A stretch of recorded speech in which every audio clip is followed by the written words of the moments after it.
It's August 25th, 2020. Welcome to Potkaars, which in Dutch is kind of a podcast. My name is Rico Brouwer. I'm the host, recording this from Europe.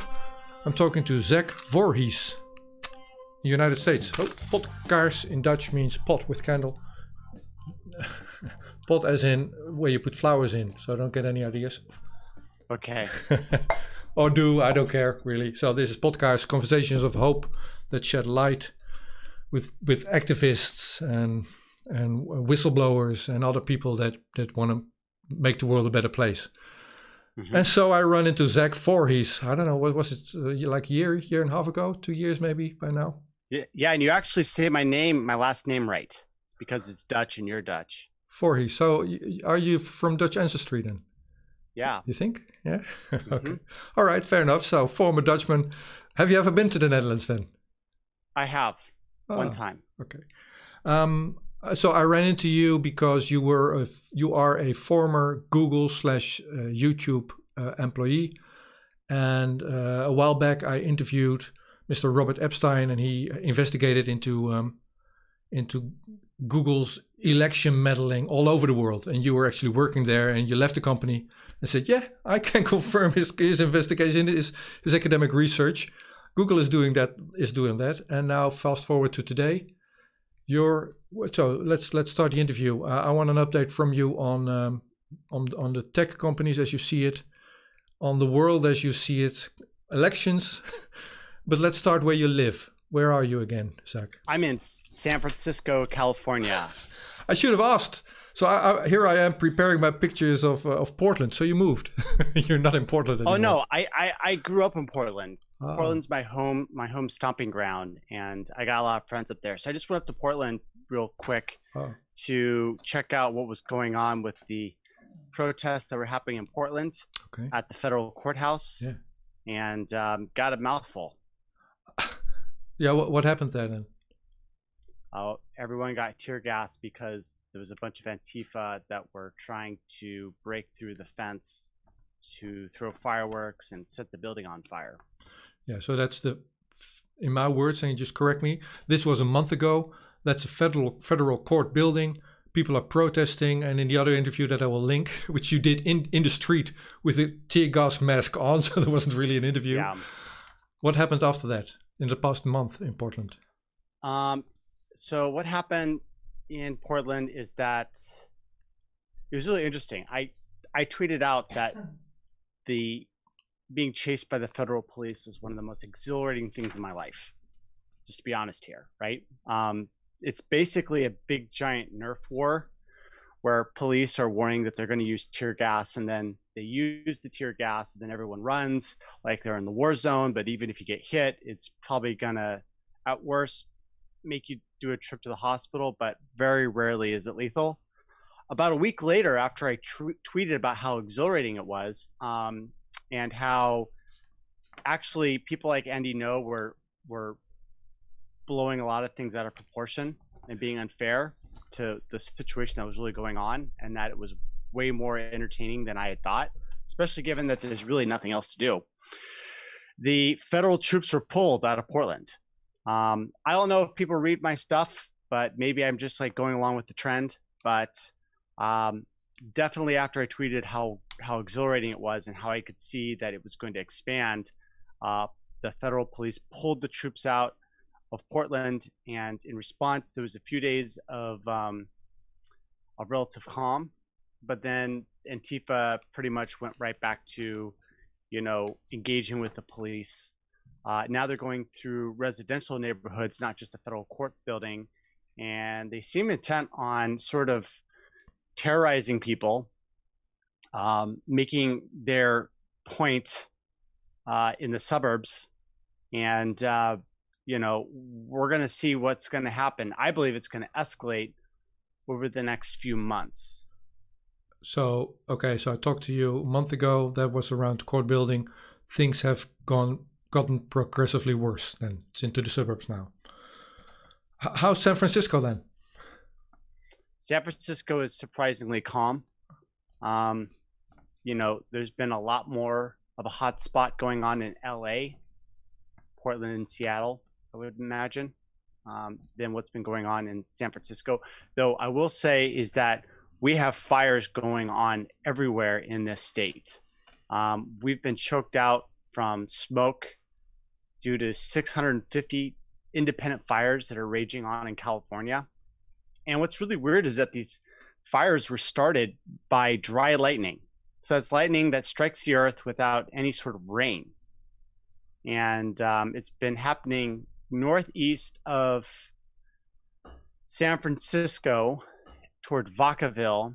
And we've got the Santa Ana wind, which is when it happens towards the end of summer, the winds change directions from blowing west to east, instead blow from the desert east to the ocean west.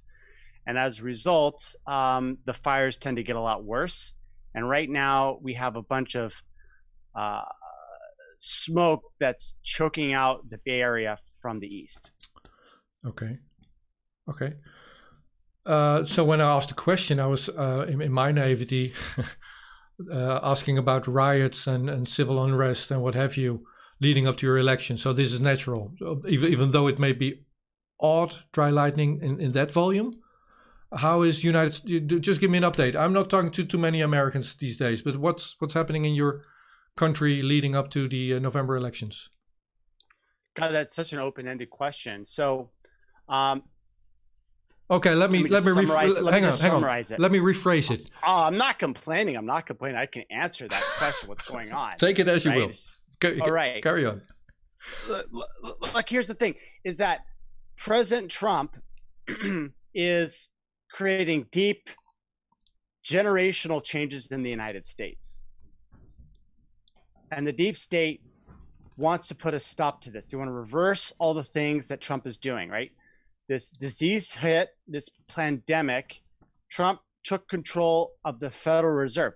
This isn't being talked about that much across media, but Trump back in April took control of the Federal Reserve and placed it under the control of Treasury Secretary Steve Mnuchin. Yeah. This is something that, the Federal Reserve was created over 100 years ago, around 1914. Okay, for Trump to come over and say, hey, look, we're going to take this independent, centralized bank of the United States, the Federal Reserve, which is not federal, nor is it a reserve, and then place it under control of the government, is something that is unprecedented in the last 100 years.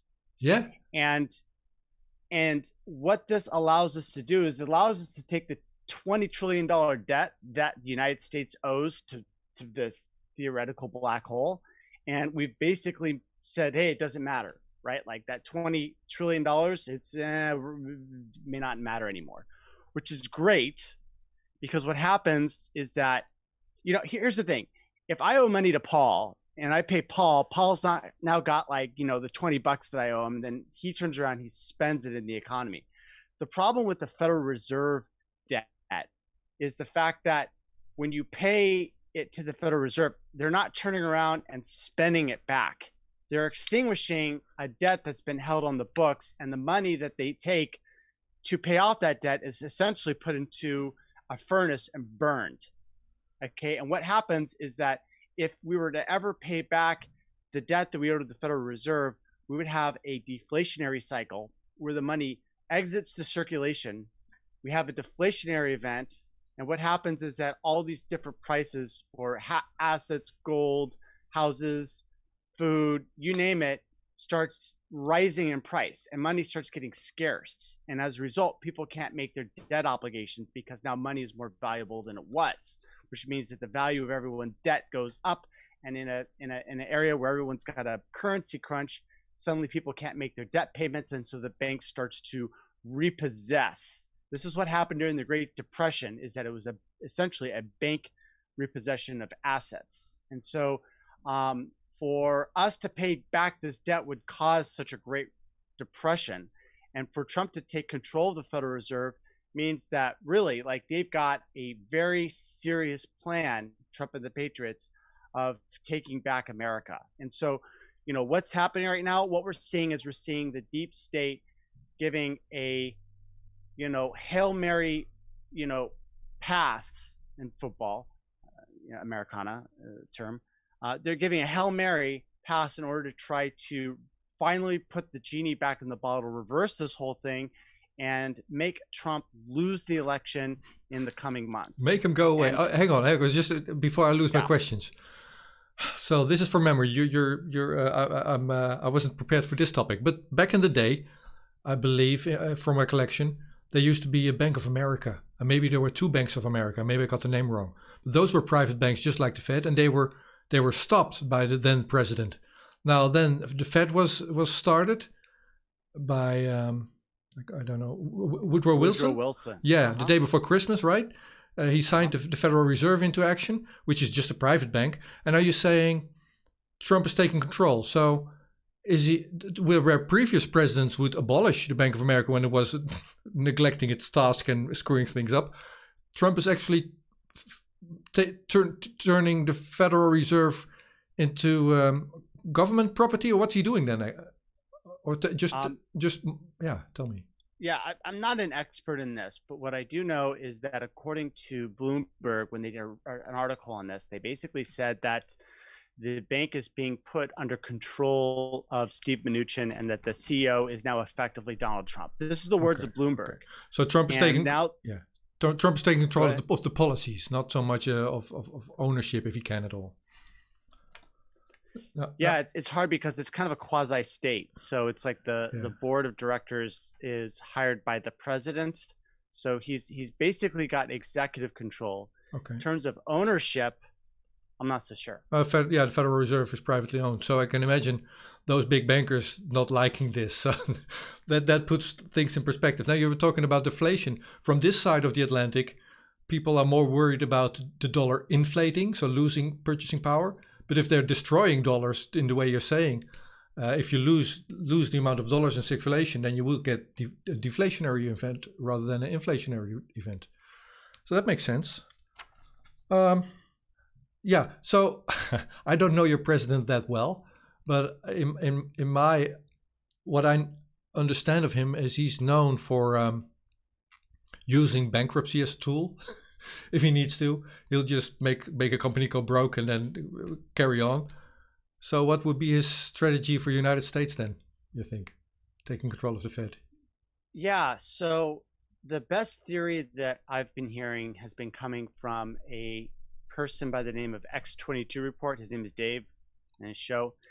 And what his theory that he's been putting out is that the Federal Reserve, now it's under control of Trump and the Patriots, it has tapped Blackwater, I believe, Blackwater or BlackRock. BlackRock, which is one of the largest, venture capital firms in the United States, also deep state, also the one that has a large ownership of Google and Facebook and Twitter and these big tech companies. They're at this point, they've been tapped to load up the Federal Reserve with a bunch of corporate bonds. So that's like the debt that these corporations like Amazon and all this kind of stuff, they've got corporate debt, Ford, GM, and this debt is huge. A lot of people say that it's insolvent, it can never be paid back. And what X22 has been saying is that this debt is going to be loaded up onto the Federal Reserve. So the Federal Reserve is turning around, they're buying it up. Yeah. So that all of these people owe their corporate debts to the Federal Reserve, and then the Federal Reserve is going to be allowed to go bankrupt, taking all of the insolvent debt with it. That would sound like a Trump plan. But then he's not going to finish that on this term, so he needs to get reelected to finish that plan then, you think? Yes. Okay. Mm-hmm. So same thing on a strategic level happened to Greece after the 2008 crisis. All the private debt held in private banks was turned public, was made European Union debt, my debt, and then Greece was allowed to go on.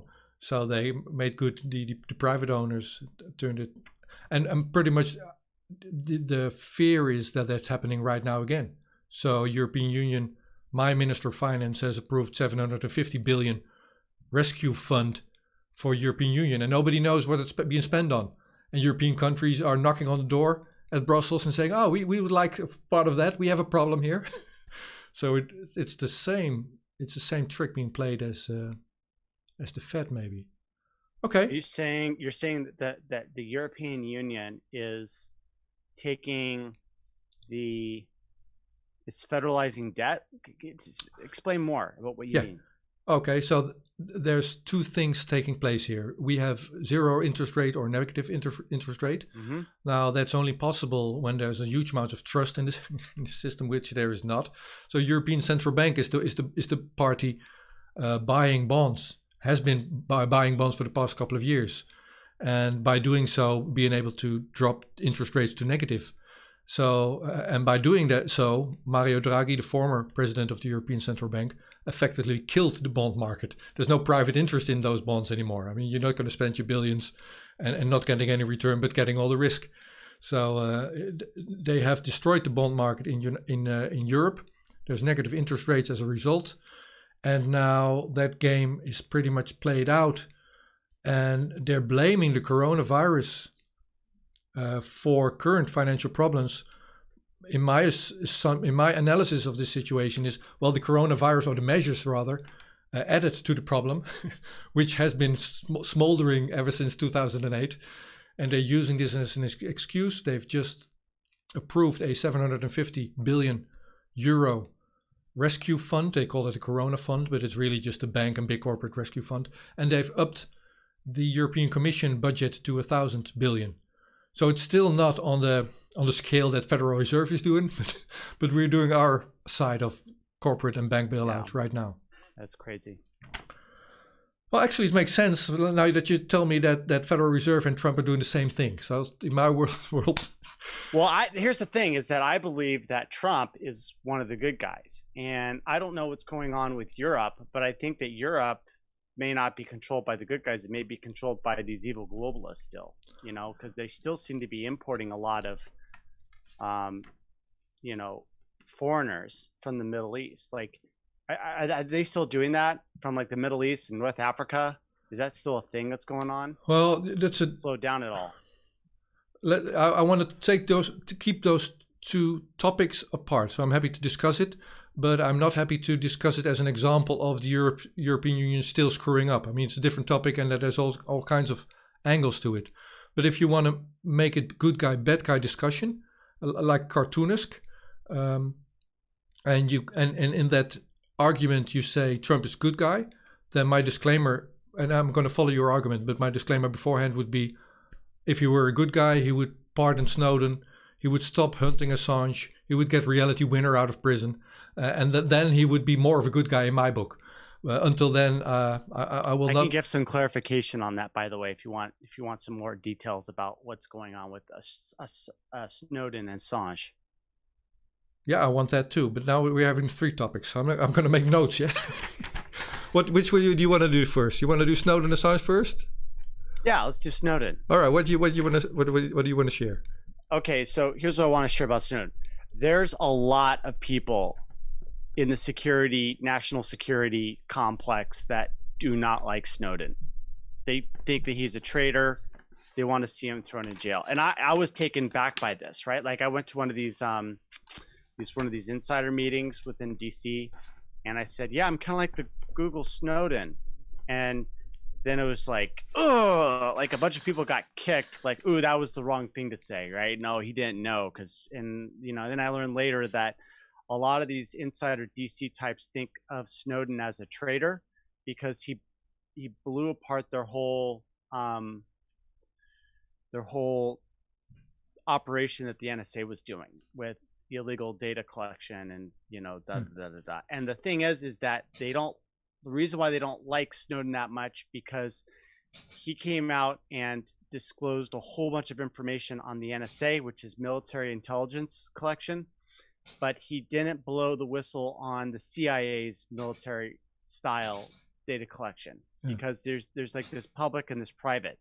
And so the NSA, the military intelligence, is trying to achieve parity with what the CIA has been able to do, because the CIA's intelligence collection is just, there's nothing that comes close to it. It's just so far ahead of everything that we do. It's You know what? Okay. It's like when you browse Google and Chrome and that data is being harvested, that's going to the CIA, right? And the NSA is like, hey, we want to peek at that too. So they think that he's a traitor, but I honestly don't give a crap because people have a right to know, and what the government was doing was illegal. And regardless of whether he hurt the NSA in relation to the CIA, really, if that's the problem, then we should also hurt the CIA and blow open what they're doing, which is essentially what my disclosure was about, was exposing Google and the deep state, which is the CIA, and what they're doing. Okay, but all the information. Let's wrap that up. I don't want to be here for an hour and a half. So I will use this example and the stuff you're telling me to re-invite John Kiriakou, who is the original CIA whistleblower that told us there was waterboarding going on in Guantanamo Bay, and ask his opinion on what you just say. So we'll do a follow-up on this bit. But in my book, not disclosing something does not make you a bad guy. Disclosing stuff makes you a good guy. And so Snowden was employed at NSA. So that's what was his story. Do you make the point here that he was willingly my English is losing me. That he was intending to not disclose CIA stuff where he could have and should have. Is that what you're saying? I am asserting that he was a CIA plant whose mission was to go in and expose the NSA data collection so that the population would turn against the NSA and start hating that military intelligence collecting plan. All right. Okay, thanks for that. And I will follow up. This is an interesting thing, but I want to run a few topics by you. And we were with the refugees situation, and you making the point: are the Europeans still the bad guys as compared to Trump being the good guy? If you want to turn it into cartoon, and you illustrated that by are the Europeans still taking in refugees? Now, I will refuse in any conversation to talk about people as a commodity or what have you. So refugees are refugees. If you decide to enter a boat, risk your life or the lives of your children, if that boat is better than the place that you're leaving, then I think we need to take that into the equation as well. How the European Union is dealing with it, has been horrible. So are they still? I don't think there's a policy change. So that's your question. I do not believe there's a policy change. One of the most horrific policy screw-ups the European Union has done is just pay Turkey to take care of the refugee problem, stick them in a camp, close the border, and not make it our problem. We'll give you euros. So now Erdogan is from Turkey making a big mess of his region, which only proves to show that European Union has screwed up there massively as well. So nothing has changed, if that's what you're asking. All right, but has the number of people changed in the number of people coming into Europe? Because I know that they were coming in because Syria was being destroyed. So my assumption is that it slowed down somewhat. Yes, I'm not savvy on those numbers, but I would. So I'm not being recorded on my own podcast, so I'm being careful confirming stuff. To my knowledge, that has drastically reduced because there's no real big armed conflicts. We're not killing people. We're not dropping bombs in Syria or in Libya currently. Okay. So that's my understanding of the situation. To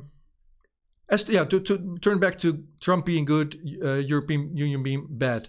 Now, if we do the good-bad analogy, with all the disclaimers that I just did, so Trump being good would make the Democrat Party Biden being bad also? Is that what you're saying? Yeah. Okay, fair enough. Biden's deep state. Yeah, so Biden, that would be the candidate of choice of the Netherlands government. And in my assumption of European Union as well. So we're totally supporting the Democrat Party here. Yeah, so you're right. That's too bad, but not the people. Not surprising. Not the people. People maybe, I don't know, 50-50 split. But mainstream media, television, we're supporting Biden, and Trump bad, Orange Man bad. Yeah, that's the Netherlands. Do they know that he gropes women and little girls on C-SPAN and TV? we don't know. We don't know anything on mainstream media. We're only covering Trump is bad. Biden is the. Do you know how disgusting Biden has been, for like groping girls? Yeah, well, I'm pretty educated on your electoral mess, so I've been following Mr. Biden as well. The real if we're going to do Trump and Biden for a bit, how do you judge his cognitive abilities currently? Who, Biden or Biden? Trump? I'll reflect on both, but the question is Biden. He's an idiot.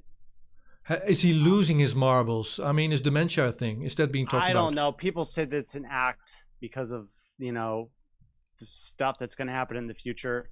He definitely puts his foot in his mouth all the time. I'm seeing some very weird recordings of him losing the easiest of sentences. So is that manipulated, or has he lost it there? You don't know. Yeah, I mean, the thing is, I'm dancing around what I think may be happening. So, like, in the context of like what is like what's being put out there, it seems like he's losing his cognitive functions. I think it might be like an act. Like, you ever see like the old videos of President George W. Bush when he was in the the Texas debates for governor? He's like super smart, lightning fast, speaks on his feet, and like is very well articulate. And then he gets into the White House, he's like, and he seems really dumb. It's all an act. It was all an act. Like, that's senior or junior? Which Bush are you talking about? Junior. And so I don't really understand what's going on with Biden. The popular thing is that he's losing his cognitive ability, but it seems really like a coincidence that he would lose it right as he's going into the presidency. And why Biden of all people? Like, Biden's the most because he's old. He's old. He's white. Like, I'm not like. I don't like to qualify someone on race. Like, I supported Barack Obama of all people, like in 2008. But, in the era of Me Too and Black Lives Matter, you're going to have Joe Biden put in the super predator laws that locked up hundreds of thousands, if not millions, of black men into prison for gang enhancement and super predator laws. Like, he freaking wrote that legislation. And Kamala Harris put people away as a prosecutor for San Francisco. Okay?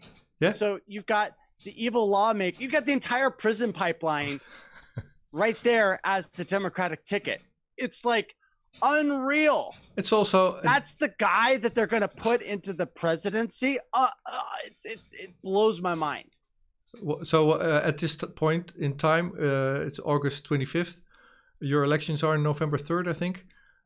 Even though there's already some voting taking place, I want to go to that topic next. What do you think? Who's going to win at this date? What do you think? Oh, I think it's going to be Trump in a landslide. Yeah. Okay. Fair enough. I think so too. Yeah. Okay. Mm-hmm. So what's let's move into your elections and then the technical part of that a little more. I'll make an example of the Netherlands, so you'll get to know your roots a little better, Mr. Vorhies. So in the Netherlands, we have a Christian party, and they did their own frontrunner election not too long ago. We're having our national parliamentary elections on March 17th, and they needed a new frontrunner, and they did that by electronic vote. So the members of the party could go to a website and vote. Now, the wife of the competitor of the guy that won voted for her husband, presumably, and got a response back and say, thank you for voting for the other guy. The other guy, the guy that won, who's our Minister of Health, so I'm going to talk Corona with you as well in a moment, our Minister of Health imposing all kinds of Corona measures currently, and saying the vaccines are the solution. He won by 254 votes from memory. But there appeared to have been some election fraud taking place there. So this is happening in the Netherlands currently. Moving to a question on your voting system. What's up with the mail-in votes and the US Postal Service? So the mail-in voting system is the most unsecure voting system that we have. We actually have a few of them. One of them is called absentee ballots, and apparently it's secure because they've got signature matching. So they have a signature on file, and they match your signature with what's on file, and they say, okay, that's a crappy way to identify someone, because you can just copy their signature from a database, and I'm sure the deep state's got their database, but apparently that's usually too much work and too much coordination. So they pretty much just have the signatures faked, and as a result, the ballots can have a degree of security. With mail-in balloting, which is different than absentee balloting, that completely goes out the window. They don't have any security on them. And in fact, there's really nothing that's going to stop a country like China from coming in and just counterfeit printing a whole bunch of ballots and then just sending them in. They don't have signature matching. They just say, okay, we're going to trust that all these ballots are legitimate. Now, there's also another problem. So not only can you create counterfeit ballots and mail them in, but you can also, there's these things called ballot harvesters.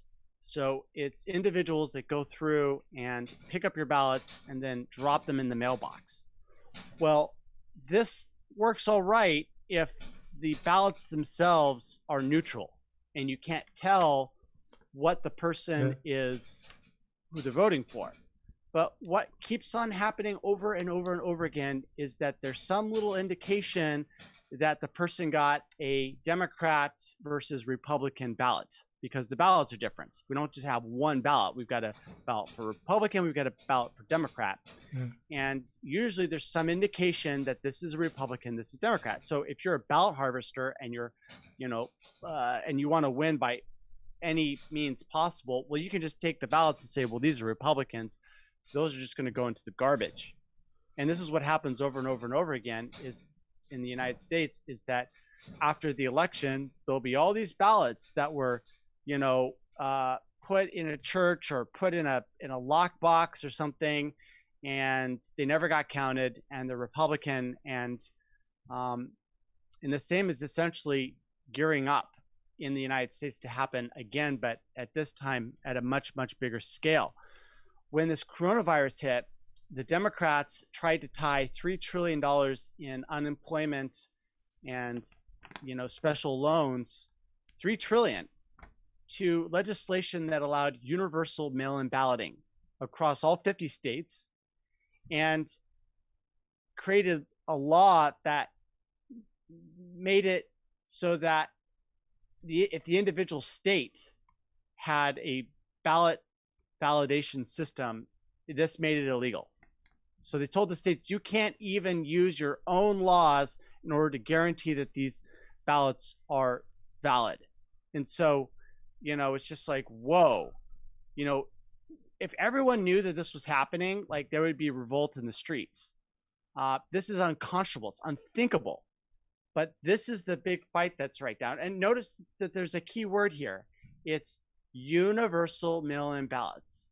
This is the law in which they make it so that the state's laws can't come into effect to make sure that these ballots are safe. And they're trying to push it everywhere. And if they push it everywhere, then that's the end of your vote in the United States being counted fairly. So there was a reason why I started this conversation by introducing you again as one of the YouTube Google whistleblowers. And I referenced Robert Epstein again, just to dig in a little, refresh people's memories a little more. You both claimed that by changing Google search Google search results, and by changing the up next algorithm in YouTube, companies like that can make a significant change in how people vote. Now, what you're saying now is it doesn't matter anymore how you vote.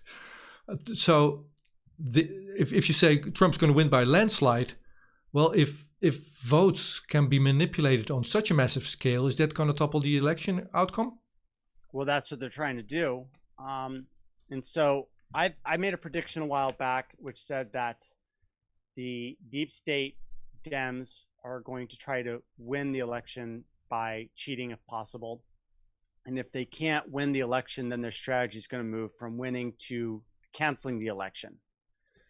And so with all these mail-in ballots, what we see in the past is that the Democrats will continually create new ballots and then claim that they're finding more ballots over and over and over again until their person wins by, a slim majority. Then they stop the count. And so my prediction is that essentially what we're going to have is we're going to have a election system that is in chaos, on November 4th, a day after the election. And they're going to try to prevent a candidate from being announced as long as they can. And if they can run out the clock to January 20th, then the Speaker of the House becomes president. If you don't, that was not going to be my follow-up question. If you don't elect a new one, the Speaker of the House is going to win. Yeah, which is right now Nancy Pelosi. Yeah. Okay, so that sounds like a backup plan for them. God, the mess you're in. Okay, so I wanted to move into Google and YouTube a little further. In the Netherlands, let's refresh everybody's memory. You were my guest with Robert Epstein on a different channel. So you're talking to Potkaars now, Conversations of Hope, it shed light, nice with a color backdrop and everything. But back then, you were talking to me for another channel called Café Weltsmerts, which is also a Dutch online television station. And they have been doing interviews on the corona crisis. Now, before I move into that, Zach, you're very savvy on Google's user policies and the big tech user policies. So I would ask you humbly to, whatever you respond to me, do it in a way that doesn't get me banned. So other than that, just speak freely. But I'd like this video to be online, to remain online.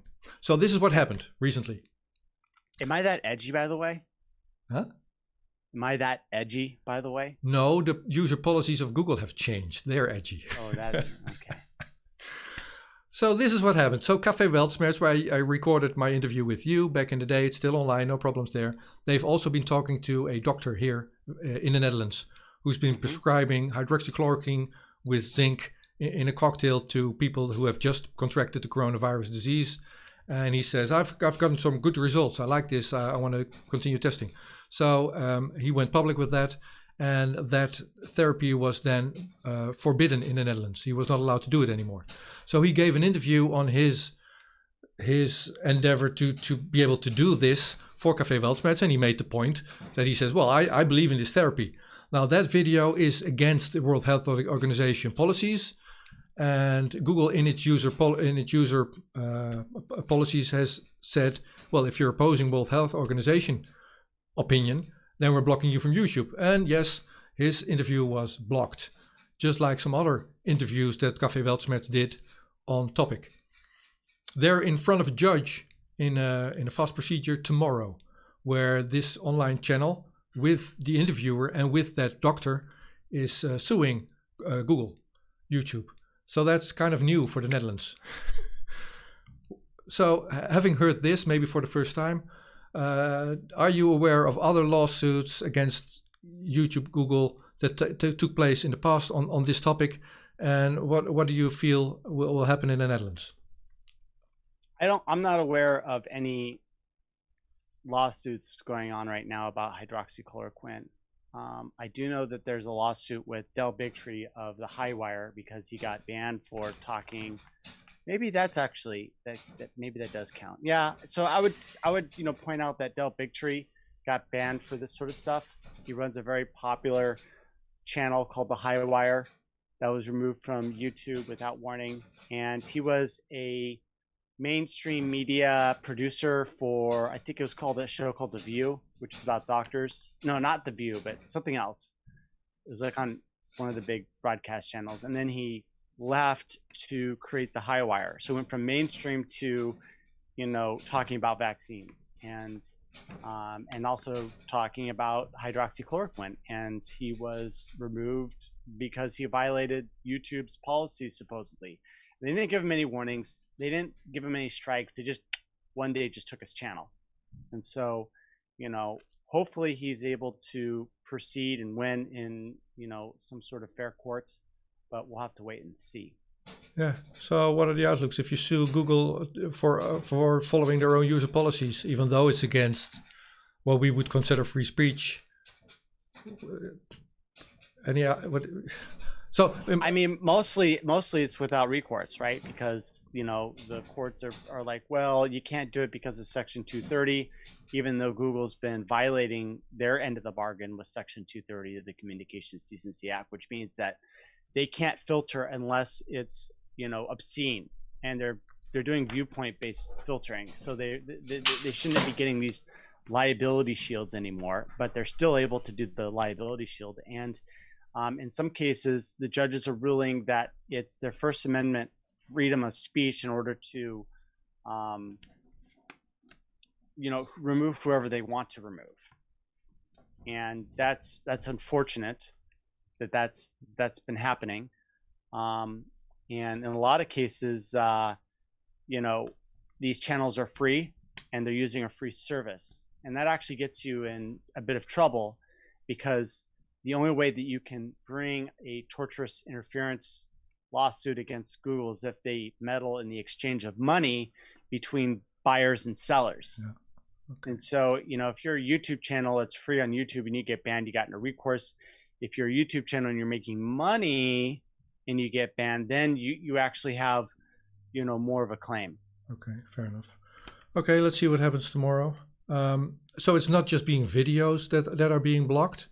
Currently, I have been somewhat involved with a protest organization in the Netherlands called, it would translate to Virus Insanity, and they've changed their name now to Virus Truth. Sounds more friendly, maybe. Correct. So yeah, politically correct. That's it. They're suing Dutch government like every week. Yesterday they took our National Health Service, or Center for Disease Control kind of organization, the RIVM. It's called in the Netherlands. They took them to court because they're not volunteering their source material. So they're making the claim that a 1.5 meter society, like you're not supposed to be closer to somebody than 1.5 meter, otherwise you might get infected. And the wearing of masks, mandatory wearing of masks in public transportation in the Netherlands and in certain areas in Amsterdam and in Rotterdam. Well, they're taking that organization that's recommending that to court and saying, okay, so you recommended that, but based on what then? And you're saying people are actually infected, but are they PCR tested? Or are they infectious? So there's like a difference, and your source material is not online. So they're doing a FOIA, Freedom of Information Act, but then in front of a judge. So that's what they're trying to do here in the Netherlands. Do you guys have FOIAs in the Netherlands? Yeah, we have. So FOIA is called, for my Dutch audience, Freedom of Information Act. In the Netherlands, that would be Wet Openbaarheid van Bestuur. It's the same deal. We have that. They're not even following that currently. They're not using that mechanism, because our Dutch government is not really responsive to that. They're just delaying and saying, oh, we're too busy with fighting the coronavirus. We've canceled the FOIA procedures for now. Right. So they're now taking the opposing party, which is the state, and our National Health Service, our Center for Disease Control kind of organization, to court. And in the court proceedings, the counterparty needs to produce the evidence. So that's their trick that they're trying to use. So we're taking you to court, so you have to produce the evidence, and that's when we get the pieces that we want. And what they want to figure out is if that evidence is there at all or not, or that it's just all hollow. So there was a lawsuit that was yesterday. Last week they took the municipality of Amsterdam to court because they have mandatory face masks there. And they say, well, there's not really a ground for mandatory dress code. I mean, that's a change of our constitution where you have freedom to movement, freedom of whatever you want to dress to. You can't really impose mouth masks there the way you're doing it. You have to change the law. You didn't change the law. So they lost that case last week. So now it's this one. Are there mandatory face mask regulations in the United States currently? Oh, yeah. Let me tell you about that. Living in San Francisco, we have face masks everywhere. No one will do business with you unless you have a face mask. Almost every single person now walking the streets of San Francisco in the Mission District where I am pretty much has a face mask. outdoors. And will they Outdoors. look evil at you, like you're a bad guy if you're not wearing one? Yeah, people are scared about getting sick, especially since, San Francisco is so dense. So, if you don't wear a mask and you walk outside, then people give you strange looks. Dense as in densely populated, or dense as in the mental state? Well, Thanks. but I mean in the population sense. Okay, thanks. And other parts of the United States then. So that's San Francisco where you are. But I heard in other parts of the United States that it's not quite like that they're not taking it as seriously. So, that's good. I wish that was more like San Francisco, but whatever, it is what it is. yeah. Are you aware of what's happening in Australia and New Zealand currently? Yeah, they're going through some bad times right now, and they're saying that you have to wear masks inside your house, and you can only go out for 1 hour of exercise per day. Yeah. So my twice removed cousin, I think is what it's called in English, lives there. I talked to her not too long ago. She's afraid. I know her as a strong woman, a businesswoman, and now she's just afraid losing her job. She's now a teacher. Saying, I don't know. Can we? I hope this interview is not being found in Australia, because I don't want to lose my job, and I'm afraid. And the army is actually is allowed to go in your house to see if you are following the quarantine regulations, right? Also now in New Zealand, though I just read that before talking to you, they will force you into quarantine facilities even. I don't know where we're going with this thing. Where do you think we're going with this thing? Is it going to be over after your presidential elections? Is it tied into that? I don't think it's going to be over. I think that we're going to be headed towards some sort of Cold War with China. And there's a great de-infiltration going on right now. And China's getting scared, so they're trying to lock everyone down in the territories that they control. So Australia, New Zealand is a great deep state hideout. And they're so heavily infiltrated by China that they're trying to hold on to them for strategic purposes, because it's going to become a lot more relevant once the containment of China from the South China Sea starts ramping up, which is going to happen, right? Like, it's going to be South China Sea, Taiwan, and Pakistan, India, which are going to become the hot spots for China. And so they're trying to shore up their defenses for that. And, I believe that this whole COVID-19 play is far from over. And if Trump wins, they're going to try to keep their options open to do something else, and to continue to do plots that they need to play in order to, try to maintain their global position. And by they, I mean China. So are you mentioning China also because I brought up Australia and New Zealand, them being... No, this is China, right? Like, so these globalists, they choose a country to be the reserve currency country. Yeah. So the United States was the reserve currency over the last 100 years. That's coming to an end. It's only a limited time that a country can be reserve currency status before the whole system comes down. So, before it was Spain, then it was like, Britain, and then it was the United States, and then after the United States, it's going to be China. And so China is the next reserve currency. And so in order for that to happen, the United States has to implode. And so, and then what happens is that, in the case of Spain, or the military comes back and kicks out these internationalists and say, we're taking back control of our country. And this plays out over and over and over again. The United States is the same thing. The military is coming back in. They're saying, hey, we're kicking out these globalists, these deep state people, restoring American sovereignty. And so the deep state's trying to get China to be the next world superpower. But the problem is that communism doesn't work very well, and it's got all these efficiency penalties. And the reason why China's been able to do so well in the past is because they've had these subsidizations by the capitalist states, right? So the globalists have allowed China to peg their currency to the value of the U.S. currency at a fixed rate, rather than free floating, where the dollar goes up, then it goes down. It's always 6.5 to 1. Chinese yuan to American dollar. So it doesn't matter what the inflation is in the United States. China will match that inflation by a fixed currency peg. Well, all of this is like being ended now. America's like, yeah, screw this. We're not going to have this like trade imbalance that's destroying the United States, because like we're buying Chinese stuff, deindustrializing our country, and then as a result, China gets all these dollars. They turn around, they buy real estate, they buy gold, they buy stock, they buy debt, they buy all these things, all these American assets. And so it's a 1-2 punch for the United States. And so,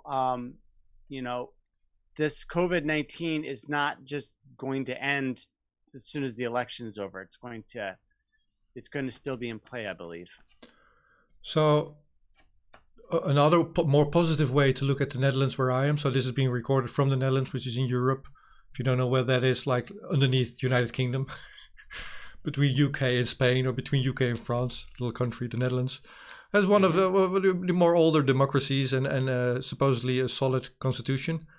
I value my human rights and my right to privacy and self-determination and bodily integrity and such.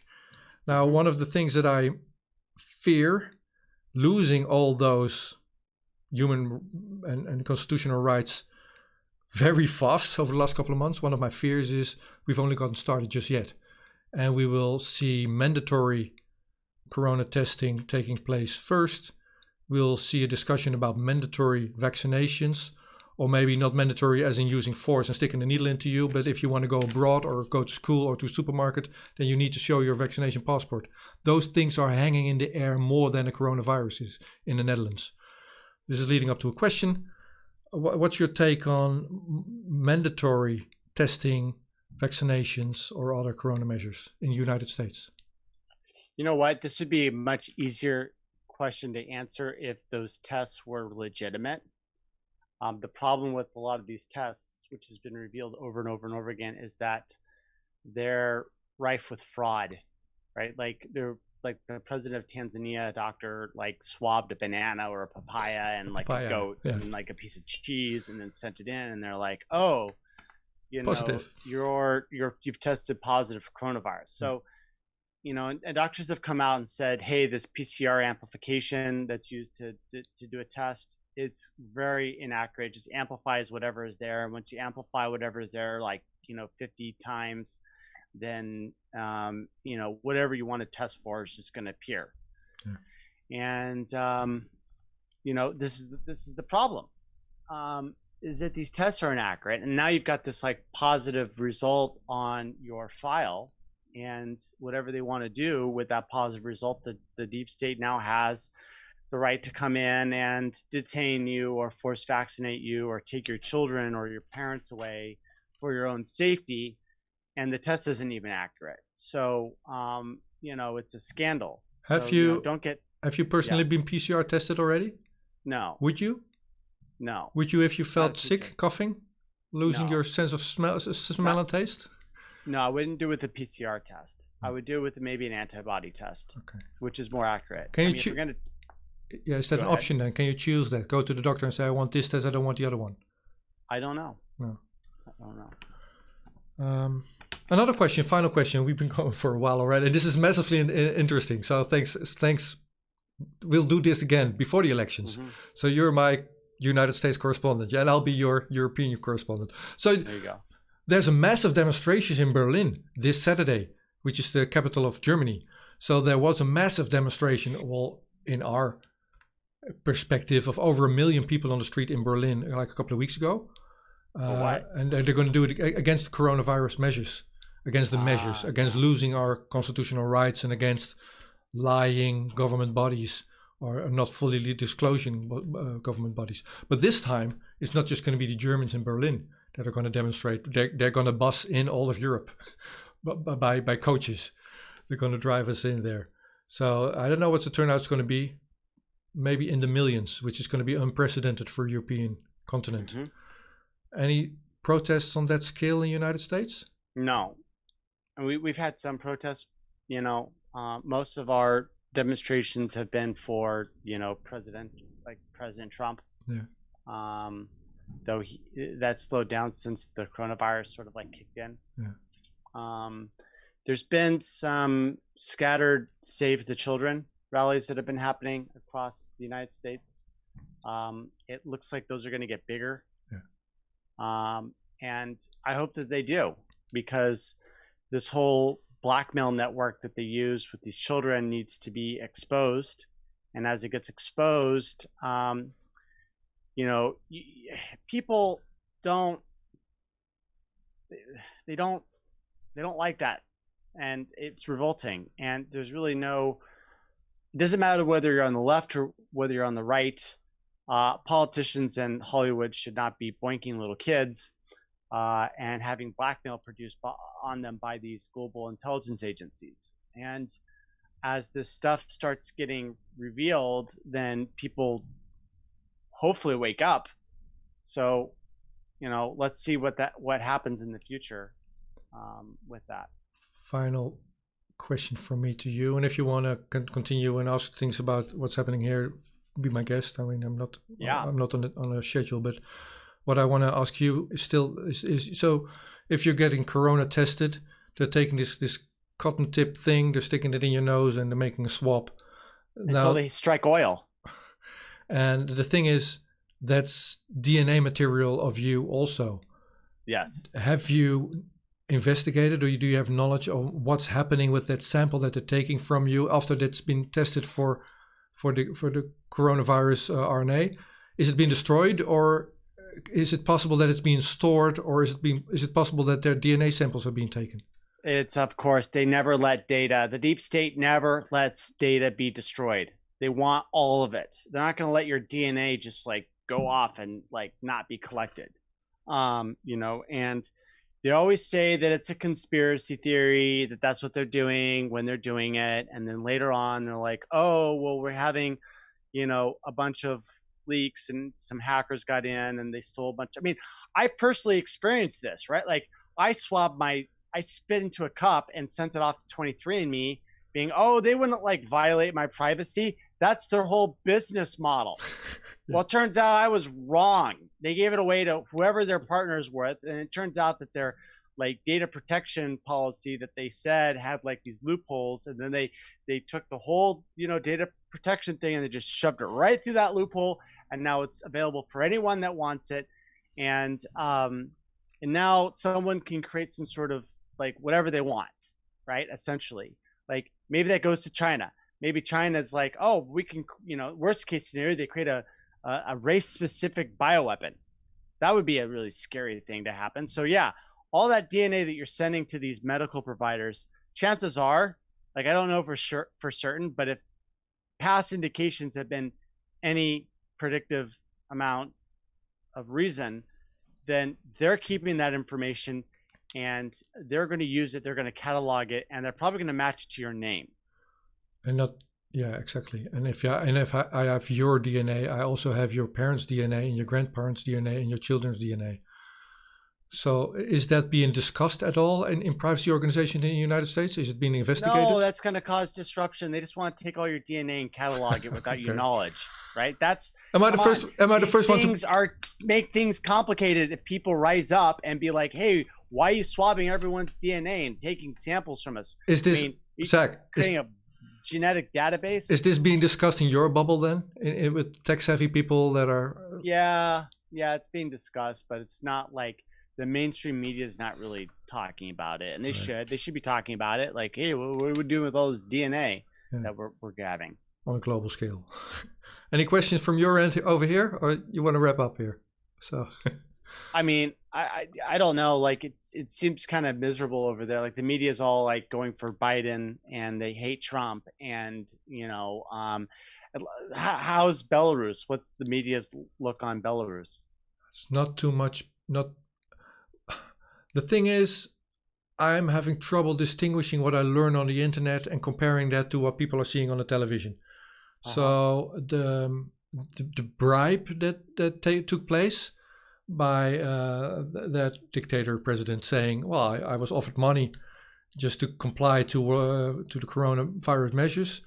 I doubt that made mainstream media television. I don't think that even happened. That people, nobody would know that here.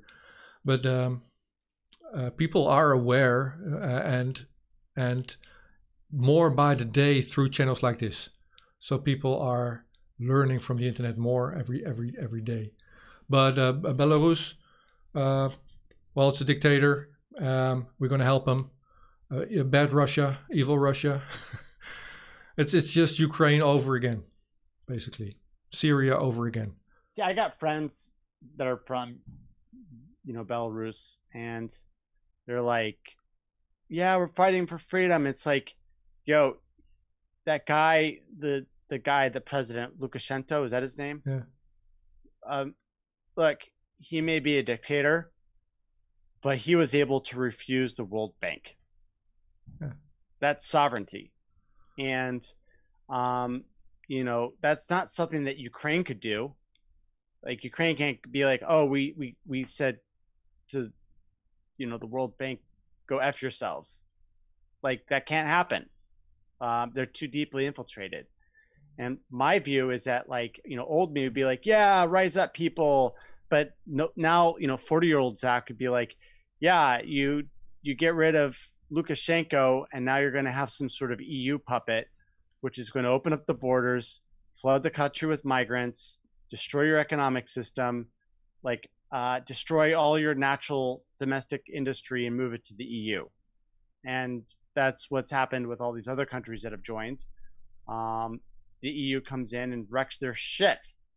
And I expect that the same thing would happen in Belarus. Now, obviously, you're portraying your European Union as being in the driver's seat. So as seen from the European Union, I would look at our European Union as being a straw man to, I don't know, the bankers in the United Kingdom or your country.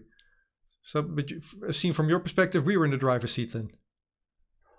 Well, I mean, they're not in the driver's seat now with Belarus, but they want to be in the driver's seat. And whether they're the driver, whether they're the actual driver, or whether it's the UK bankers are the actual driver, now that's a different topic. Okay. But the person that's doing it, they're the hands of the operation, is the EU.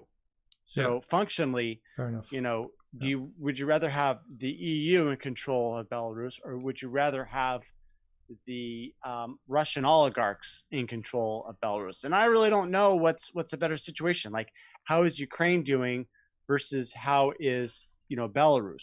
Which place would you rather live in? Well, for me, the equation has been made easier over the last couple of years, and I'll answer it directly, but I'll divert a little bit here. I was listening to a podcast of Aaron Mate today, and he interviewed an expert on Syria, and he said these are the economic sanctions currently being imposed by the United States on Syria, and one of those sanctions is you're cutting them off of SWIFT. SWIFT is the inter-country, big company banking system. So if you want to pay something from one country to another one, it goes through Belgium, through SWIFT, which is sitting there, and the United States has weaponized SWIFT. So if they don't like you, they're canceling your international bank account, basically, as a country. So they're cutting off Syria from SWIFT, and they're blocking main roads between Syria and Iran to block oil transports there, even today. I mean, the United States has lost the war in Syria. So grow up, live with it. Your regime change has failed, but still they're hurting, they're damaging the population there, and same thing has happened in Ukraine. Same thing is happening now in Belarus. Same thing that they're trying to do in Venezuela, which is still not over. I mean, we're still aiming for regime change there, and European Union is on board there as well, and it's a. Yeah, well, it's a mess. What can I say? I'm losing my audio here, though. Can you? Yeah, you're fine. Yeah, I'm sounding fine. Anyway, so it's a big power struggle. European Union is in on that. But you mentioned refugees again. I think that's apart from human suffering. which is a big issue. I think the bigger issue than the flow of people is the flow of who owns debt and who owns money. And you saw that example in Belarus, who's been blackmailed. Now, that makes me wonder. Every country in the world is complying to World Health Organization policies.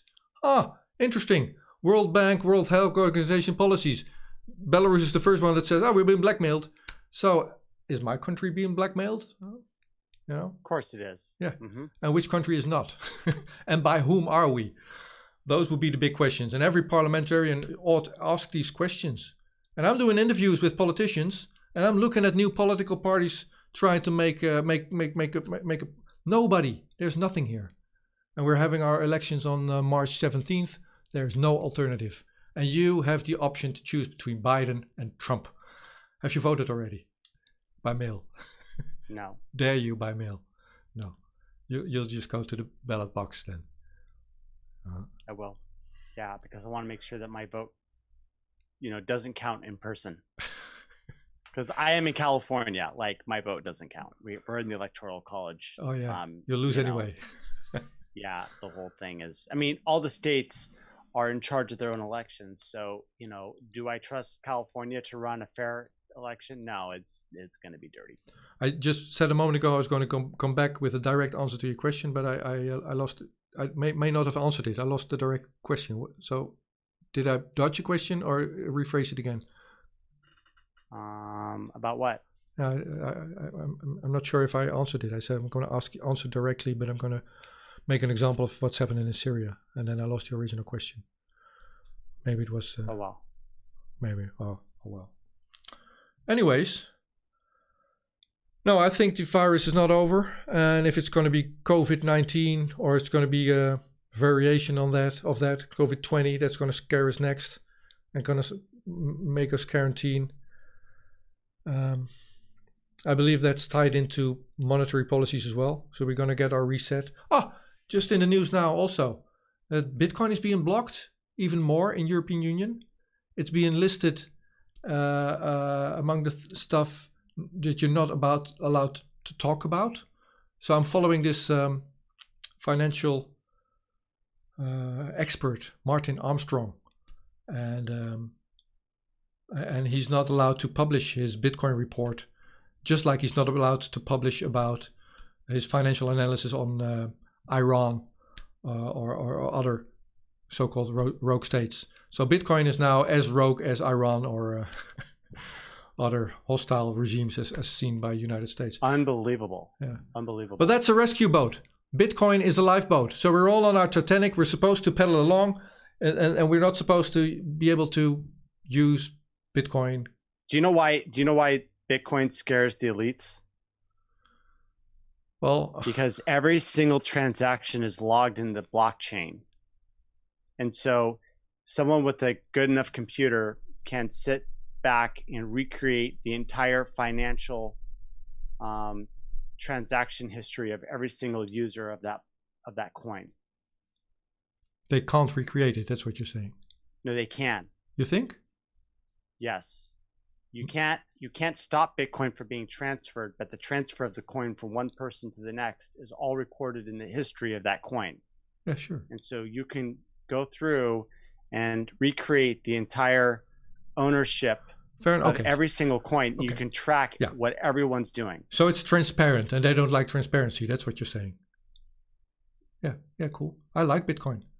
And not just that, I like transparency, be it on politicians or be it on my money. And I also like politicians not being able to replicate money to their liking or take it out of commission to their liking. Right. Or kicking people off of SWIFT to their liking, weaponizing money.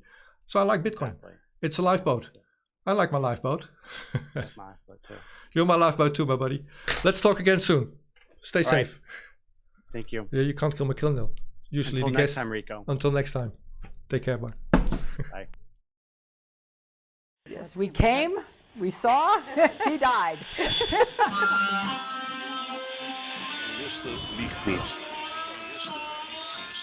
Every nation in every region now has a decision to make. You think I'm joking? Predator drones. You will never see it coming. Laat staan dat ik kan ingaan over vuur.